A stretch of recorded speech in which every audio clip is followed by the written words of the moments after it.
I do a lot of stuff on the mental game of baseball. And the reason why I believe it's like my responsibility to do so is because when you talk about ball players, you're talking about like alpha males, right?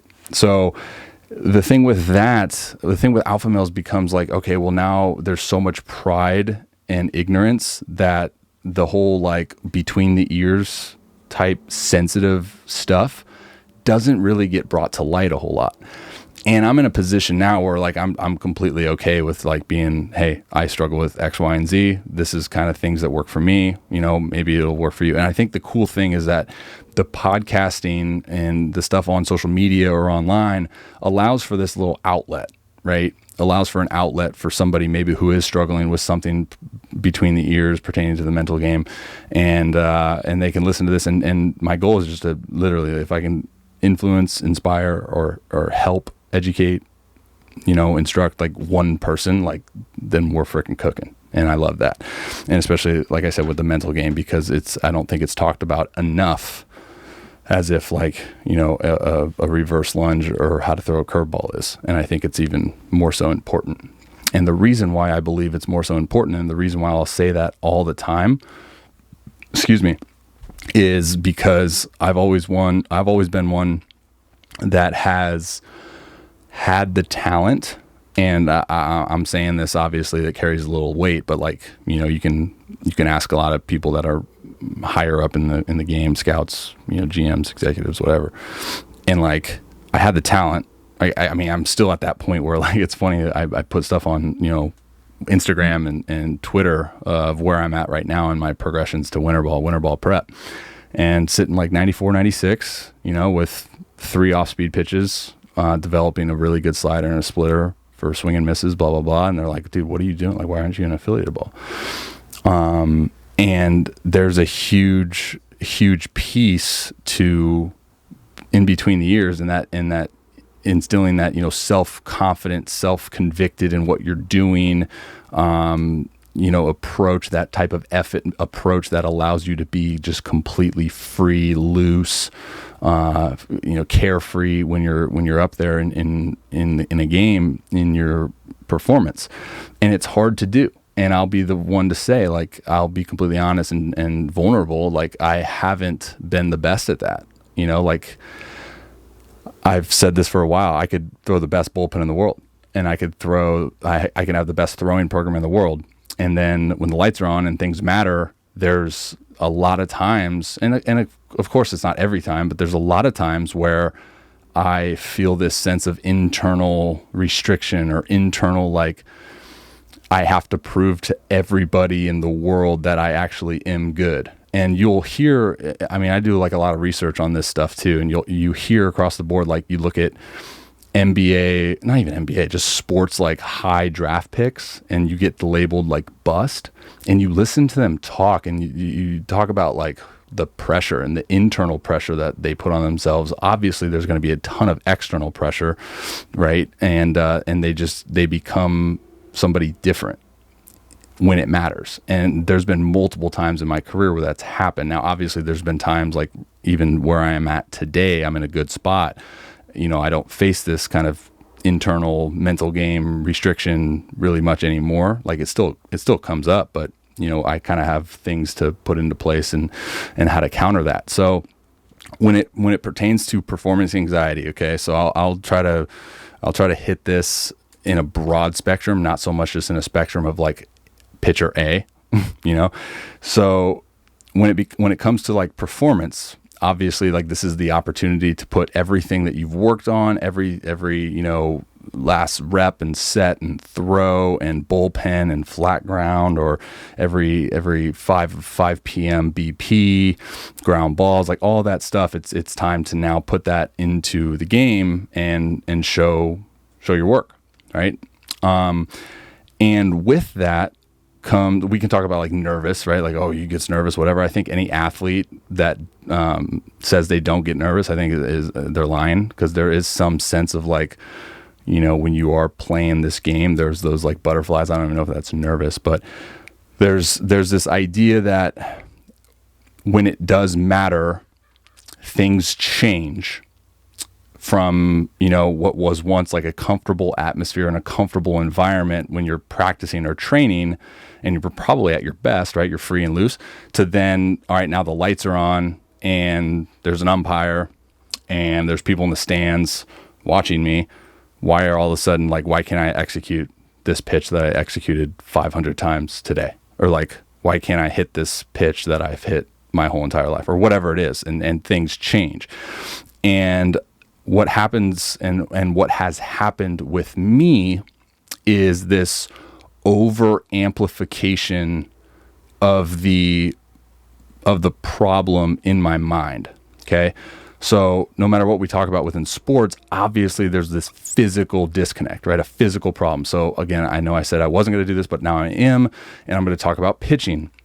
So there's this physical problem. Say, for an example, something that I struggled with a few years back was like, you know, throwing a fastball, or I would spike a fastball. Okay, so say I'm trying to throw a fastball away, I would spike a fastball. And what I mean by spike a fastball is just throw it in the dirt.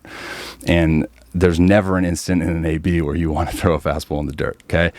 And the over amplification in my mind was like, oh gosh, like panic, right? You kind of like, you feel that internal sense of hitting that panic button, and all of a sudden there's these physical ailments that start to come about, you know, like you don't feel you don't feel the ball as you once did. Like it feels different. Your fingers, oh man, Joshua Heenan, you're giving me a call during a podcast? That's brutal. He's done that so many times. I've told him, hey, text me first, man. But what are we going to do? So like, you know, the fingers on the ball, or even if you're a hitter, like maybe the bat feels different, or maybe like everything's speeding up, you know, the 88 now looks like 98, or even like a pitcher's delivery. This has been a problem of mine for a long time too, where I'm training in a comfortable environment and things are good. I can feel my delivery. I can establish some personal physical cues of what to think about, you know, when the game does speed up or whatever. And then all of a sudden we get into the game and like everything kind of feels different. Like my body's movements feel different, and I'm not feeling those things that I have felt in a training atmosphere or in a practice atmosphere. And it's like, okay, well, frickin' A, well, now what do we do? And so there's that anxiety thing that kind of sets in, and I don't want to get too like, someone's getting it. I don't want to get too deep into like, I don't know, like a psychiatrist here. I'm not that at all. I'm just kind of speaking for personal experience. But we fear, or I'll just speak again from personal experience, I have feared that feeling, that sensation, that emotion of I'm going to get into pitch. And that comes about all of these other different physical type things that occur. Okay. So palms get real sweaty. Your heart starts to go faster. Your vision kind of maybe fluctuates a little bit. Your breath gets a little bit out of control. You know, and you perceive things maybe a little bit faster than what is in comfort mode. And if you guys don't follow Mind Strong Performance on Instagram, you guys got to. I was on their podcast. Harvey Martin's one of my favorite guys to listen to in terms of all of this stuff that we're kind of diving into right now. And he brings up such a good point with like when things like this do happen, like all of these things your body does is actually in preparation for you to become like the most prepared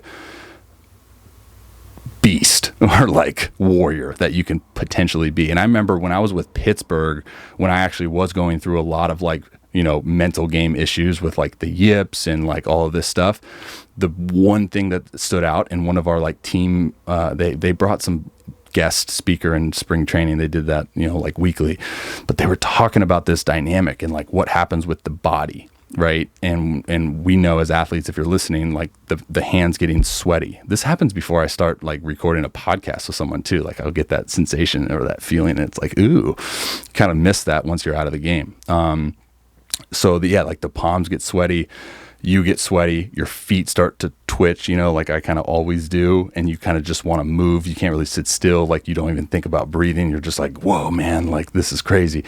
So or even like as a pitcher in the bullpen. I guess this is just for any athlete, right? Like you feel like you got to go to the bathroom and maybe you start not feeling so good or whatever, like the case may be.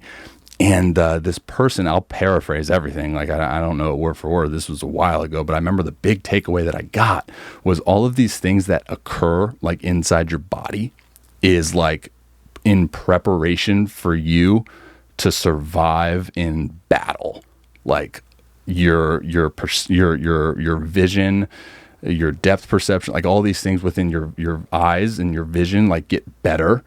And how you perceive the world or like what's in front of you and all that stuff. Like there's so many things that just drastically improve, but you know, us athletes, maybe we fixate on like that failure piece, right? Like, oh man, what if I go out there and I can't throw a strike? Oh man, what if I go out there and I strike out 4 times? Or like all these like failure, like what ifs.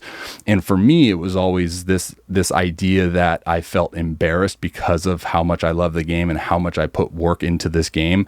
The embarrassment was that, you know, everyone saw how hard I worked. Everyone saw, you know, that I was a high pick in the draft or blah, blah, blah.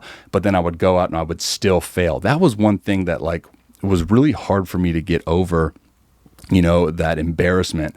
And that's what brought about this kind of performance anxiety for me, you know, sometimes when, you know, I would try to like, and that kind of goes into a whole different conversation of trying to do more and trying to prove your worth and all of these things, right?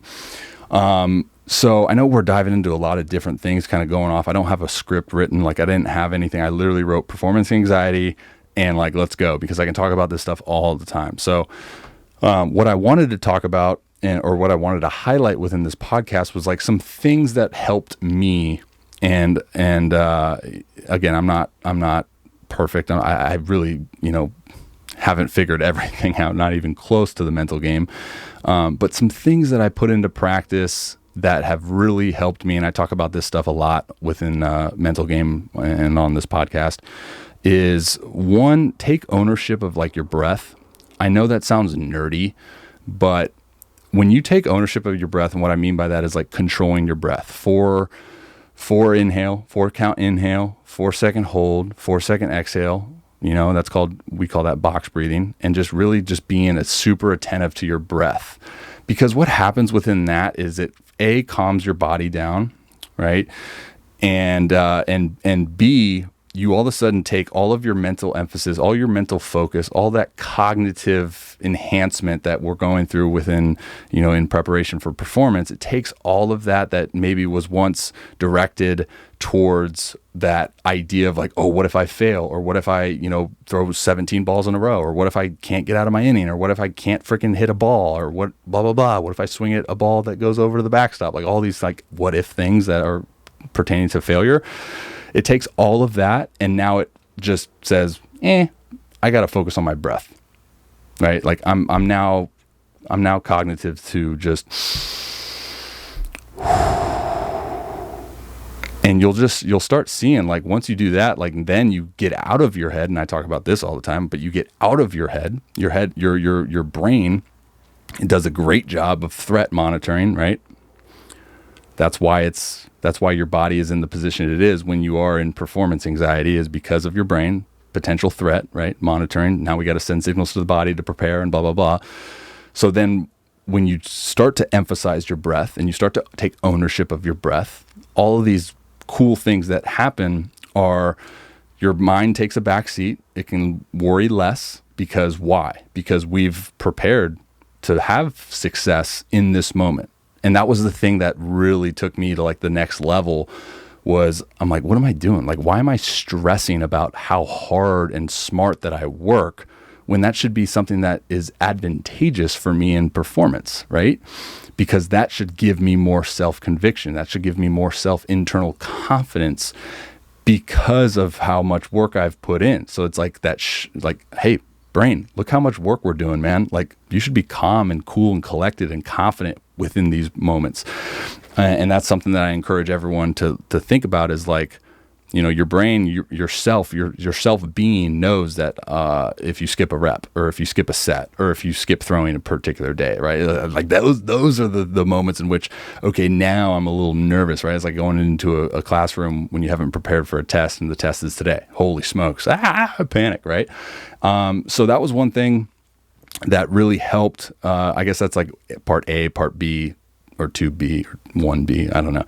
But the taking ownership of your breath, and while doing that, now you can emphasize like your physical preparation in that moment, right? So like, although the brain is fantastic in what its responsibilities and how efficient it is at doing what it needs to do to protect us and help us survive, but sometimes it can get in the way of like our natural free flow state, right? So I talk about flow state a lot and the benefits of that. And in order to get in flow state, you can't be up here, right? Like this is only going to get in the way of that.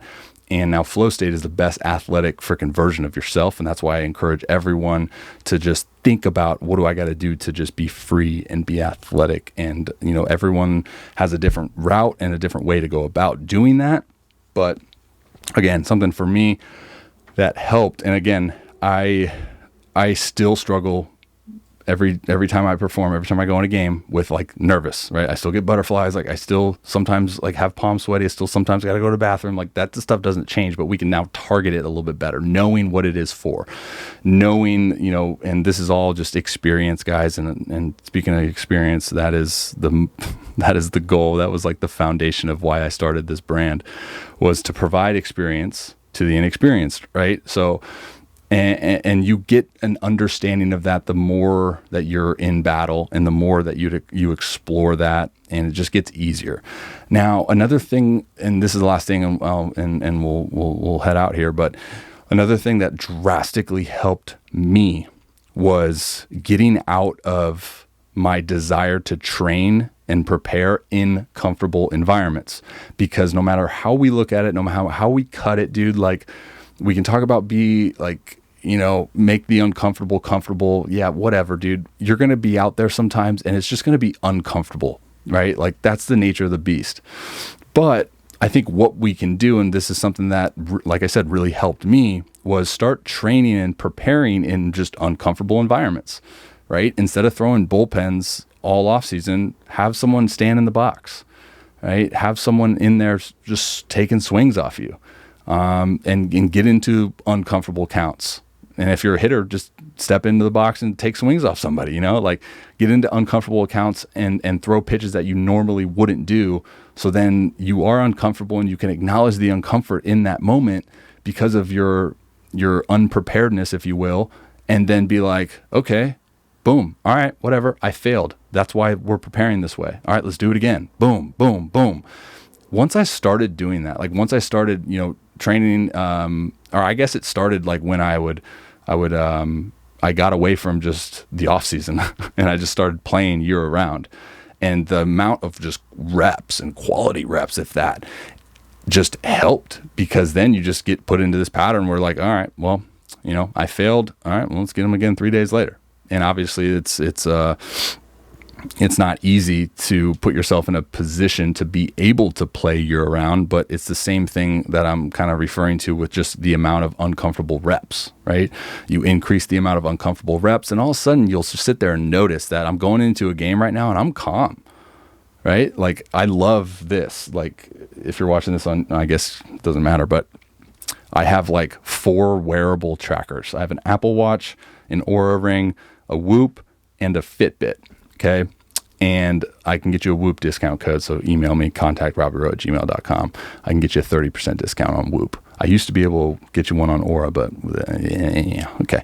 So I wear all of this in the game, and it's been crazy for me to check my data the more that I'm in there, like the more that I'm getting these high pressure repetitions in. Like it's cool. It really is. And what I mean by that is like, you know, I'll never forget when I was with St. Louis and I was coming back from bone spur surgery, and it was my first time on a mound, and they had that like wearable heart rate tracker it was like a vest thing that I wore underneath my jersey during rehab. They monitored everything. And they said that, are you feeling okay? And this was like right after my it was like a live BP. They were like, are you feeling okay? I was like, what do you mean, dude? I'm feeling freaking froggy as frick. You know, I just got to throw for the first time on a mound in 4 or 5, 6 months or whatever it was. And they were like, well, you just had the highest heart rate for a sustained period of time that we've ever seen. And I think it was 212 was my max, and I was sustaining like a 202 or something like that. And I was like, whoa, dude. So then that's when I kind of started being super curious about all my data, my health data like that. So I started wearing stuff like that. And I kid you not, like every time I'd go out this season, you know, it would kind of just get, you know, it'd be sustaining rather than like that huge spike. Because what I've noticed with myself, this could be different for everyone, because I have noticed also that the huge spike in like heart rate also helps with like the adrenaline releasing or whatever. Like, I'm not a science major, but sometimes where my heart rate is like too high and I'm too anxious and I'm too amped up, like that's when things of the, you know, I can't hold the ball right. Like it feels different. Like I don't really know where it's going. Why are my eyes perceiving things different? Like why does my foot feel like it's freaking heavy, or why do my legs feel like they're going too fast? All these like kind of super minute physical details that sometimes come about. So I have noticed though, like in order for me to pitch at my best, I need to be like 70 to 80% of my max heart rate. So if I can still get it up to like 205, you know, I want to be kind of sitting in that 165 to 180. That might be even too high. My best outings are usually when I'm like kind of sustaining like a 160, 165 heart rate. Because there's still outings where like for some reason, like some things will come up and I'll be like freaking 185, 190. And it's like, oh, well, no wonder my command was bad, or no wonder I couldn't throw this pitch for a strike, blah, blah, blah.